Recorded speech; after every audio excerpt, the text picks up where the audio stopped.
I just saw the Hierophant energy. Someone here wants to know you guys, no? Na kung ano man yung inyong connection, gusto niyo ito na parang i-take sa next higher level of commitment. Someone here is being serious when it comes to feelings and emotions. Someone here understands yung kanyang feelings and emotions for you. Yes, with the Hermit card energy, this person realized a lot of things. Okay? So, para siya rito, alam mo yung nag-retreat, ganun yung energy niya. Para siyang namundok, no, ng sobrang tagal, no?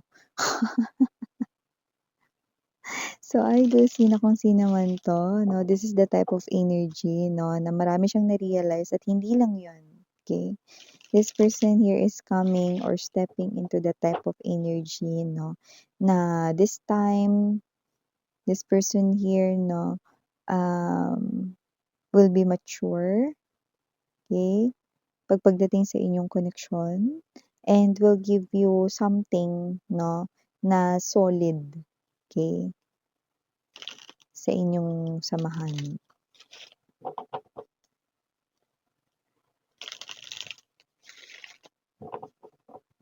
Okay.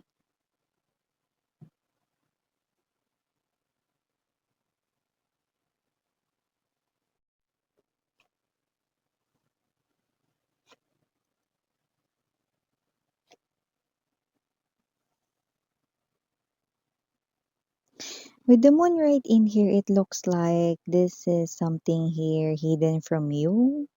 Hindi mo 'to alam, but it looks like meron ditong nagpaplano 'no, na posibleng ang energy niya very focused siya sa planong ito. Parang bawat detalye ay parang inaaral niya.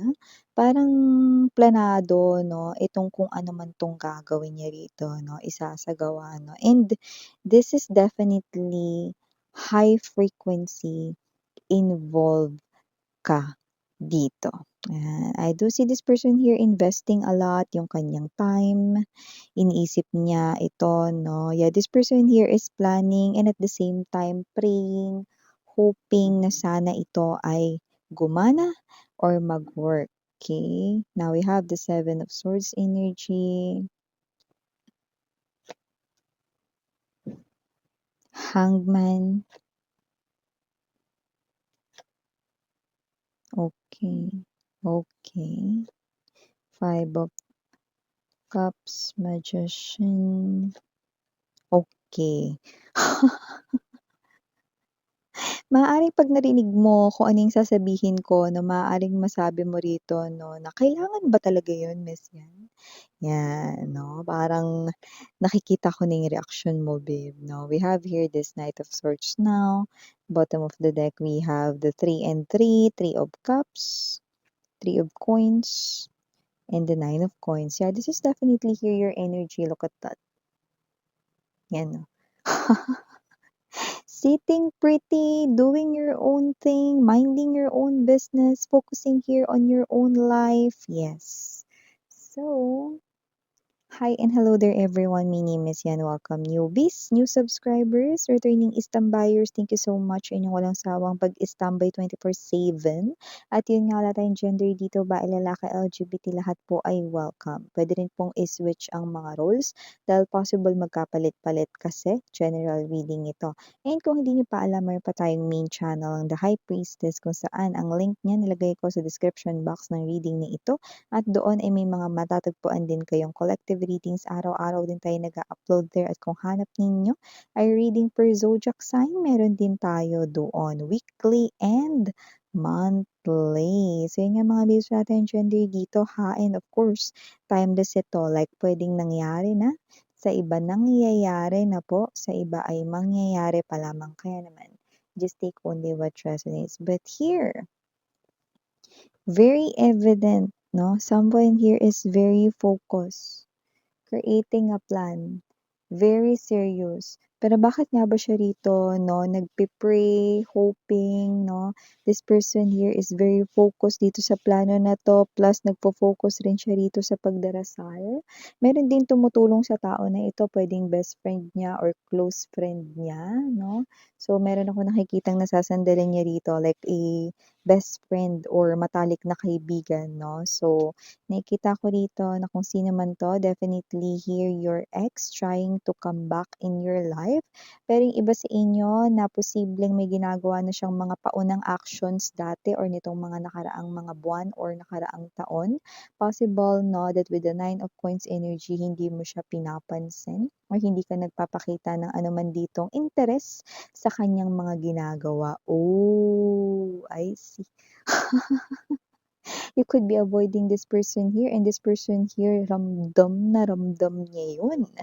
Feel na feel niya or in other words, vibe na vibe niya, posibleng hindi ka na interesado sa kanya. Pero dahil ayaw sumuko nitong person na ito, meron siya ngayon 'no, na plano na kanya ritong naiisip 'no, kung saan posibleng masabi mo ang, "Kailangan ba talaga yung miss yan?" O kaya tingin niya ba talaga gagana yan sa'kin talaga miss yan? I don't know, but this is this person's plan, a lot of them 'no, meron ditong mga pinaplano na okay, we have here this Five of Cups energy, okay? Gusto ka niyang pagselosin, yan. Ang tanong, magseselos ka ba? Kung magseselos ka, 'di ba? Eto ang plano 'no, na nakikita ko rito 'no. Lumalabas rito 'no, with the Page of, Cups energy, Six of Cups right in here, Magician, okay. I do see yung plano na ito 'no, ay isang klase 'no, ng plano na plano lang, walang involved na feelings, 'yan 'no. Ba't ano ba yun, miss 'yan? Either ang nakukuha ko dito 'no, susubukan niyang mapalapit sa malapit or ka-close mo, like best friend mo, katrabaho mo na lagi mong kasama, puwede rin naman na kamag-anak mo, pinsan mo, okey? I think that's the better example 'no, dun sa mga kamag-anak 'no. But this could be your friend, your coworker right in here, gusto niyang mapalapit dun 'no. But the Page of Cups is offer, so puwedeng ang energy nito ay liligawan niya yung friend mo or yung coworker mo or kung sino 'tong close sa'yo, malapit sa'yo, puwedeng pinsan mo 'yan 'no, para alamin kung magseselos ka, 'yan 'no. Kung tatamaan ka ba ng selos. Ba't naman ang dami pa siya ng iba, sabi ko sa inyo, eh, 'no. Papatanong kayo, kailangan ba talaga 'yan? Or 'di ba, parang ano lang 'di ba, pero yun talaga yung nakikita natin dito. The Magician is present right in here, so this is just a trick. This is just a bait or pain, patibong para malaman kung magseselos ka 'no. At itong person na 'to 'no, walang involved na feelings dun 'no, pero kung iisipin mo nandamay pa siya ng iba rito kasi wala rin namang alam yung tao na liligawan niya, na ito pala ay hindi pala isang totoo na gesture of love or hindi talaga totoo yung feelings niya for that, 'di ba? Yung pala gusto niya lang ditong malaman 'no, na kung magseselos ka ba or hindi. With the Six of Cups energy tower right in here 'no, I do see mga babes 'no, na itong person ninyo, lumalabas na ex ninyo rito na gumagawa ng hindi ko alam kung paano niya naisip itong plano na ito. But it looks like it's out of desperation.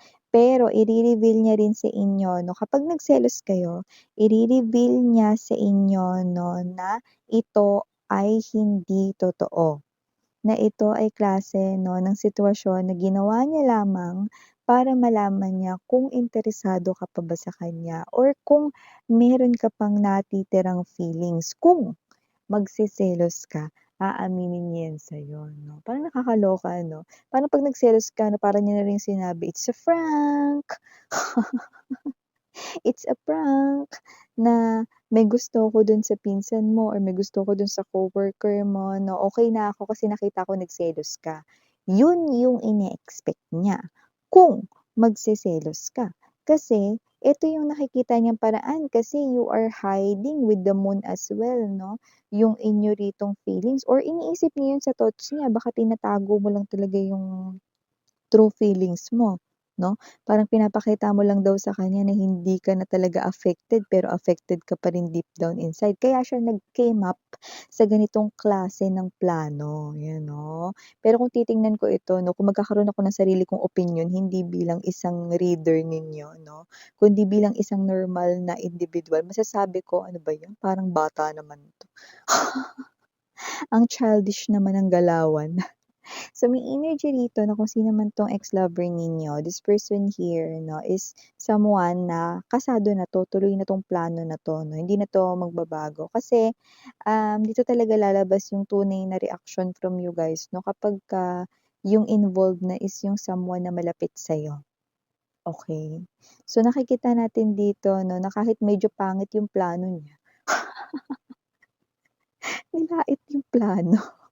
Nakikita natin dito 'no, ang ending with the Three of Pentacles, Three of Cups in this reading 'no, ito ay ginawa niya 'no, para reunite ka sa kanya, para magkaroon ng reconciliation sa inyong dalawa or rekindle ng inyong koneksyon 'no. Pero look at that 'no, parang gusto mo nalang magbasa ng libro. Gusto mo nalang mag-Netflix and chill, mag-Viu, mag-Disney, 'di ba, HBO at kung ano-ano pa 'no. Sa'yo rito 'no, na gadget like handphone, tablet, notebook, computer 'no, at kung ano-ano pa na mga gadgets mo 'no, or gusto mo na lang ritong kumain 'no, or uminom ng wine 'no, mag-relax 'no, uminom ng juice 'no, mag-travel 'no. So, gusto mo pa rito mga babes 'no, na gumawa ng ibang bagay, yun ang pinaka-nakukuha ko sa energy mo. So, I do see that this person here puwedeng hindi niya lang talaga as in matanggap or ma-accept yung katotohanan 'no, na yung kutob niya na nararamdaman niya rito because for a lot of you, I am seeing right in here 'no, even though puwedeng meron pa kayong natitirang feelings for him or her kasi nga naman yung pagmamahal niyo sa kanya dati ay totoo. Kaya meron pa kayong natitira para sa kanya pero kahit meron pa marami sa inyo yung ayaw na, na bumalik sa taong ito, okey? Pero ito nga yung kanya ritong desperate action or desperate move na gagawin 'no, in order to see if magseselos ka, kung magseselos ka. 'Di ba? So, kung sino man 'tong energy na 'to, isa naman sabi ko sa kanya, fighting. Good luck na lang talaga sa kanya kasi nakikita ko dito 'no, na isa itong very risky na gagawin niyang ito kasi bukod rito sa posibleng may masaktan siya or ma-hurt na feelings ng someone 'no, na malapit sa'yo rito dahil it's a prank lang pala, 'di ba? Eh, nakikita ko rin dito 'no, na hindi ka rin matutuwa 'no, na ito yung kanya ritong naisip na paraan 'no, na ito na yung kaya, ito na ba yung naisip mo, wala ng iba? O kaya 'no, nandamay ka pa ng iba, tingin mo nakakatuwa yun? Yun 'no? So, may energy ka rin dito na parang, um, may sinabi ka sa kanya na hindi mo na siya gusto or whatsoever 'no, parang may energy ka rito na if ever magkakumprontahan kayo, eh, masasabi mo sa kanya na, "Hindi ka naniniwala sa mga sinasabi ko?" 'Pag sinabi ko na ayoko na sa'yo, ayan, oo. 'Pag sinabi kong gusto kita, then paniwalaan mo rin 'yun kasi gusto kita. So, parang ang gusto mong paratingin dito 'no, is kung ano yung sinabi mo sa kanya dapat 'yun yung paniwalaan niya 'no, kasi parang sinabi pa niya ritong sinungaling ka. If ever sabihin mo sa kanya rito, high chance talaga na maaaring sabihin mo 'no, na na talagang hindi mo na siya gusto. Okey. So, parang sinasabihan ka pa niya rito 'no, na parang, "Hindi, gusto mo ko, hindi mo lang sinasabi, hindi mo lang inaamin." Pala-desisyon din siya, eh, 'no? So, kung sino man 'tong energy na 'to, na good luck talaga sa kanya, pero tuloy ang plano, Knight of Swords energy kitang-kita rito, okey? So, maaaring maisip mo talaga rito 'no, na itong person na 'to 'no, is someone na talagang makulit 'no, And nakikita ko rito 'no, na ito yung bagay na posibleng imbes na matuwa ka baka ikabuwisit mo. So yeah, for the initials right in here, yes, we do have unang-una letter M 'no, para sa capital letters. Letters din na capital dito ay ang O at ang letter R. And for the rest of the letters, we have B as in boy, letter L, we also have here the letter Q, andito rin ang letter, I don't know if it's, I or 1, okay, because parang may na ano, because it is in cursive writing no, that I've seen. Okay, so it could be I or it could be one. And if it is one, okay, maaring ito yung energy mga babes no, na this person here really wants to start, okay, kayong dalawa ulit, magsimula, start or over again. Yun ang kita natin dito, no? And, okay, for the rest of the letters, we have, no, the letter U and the letter F.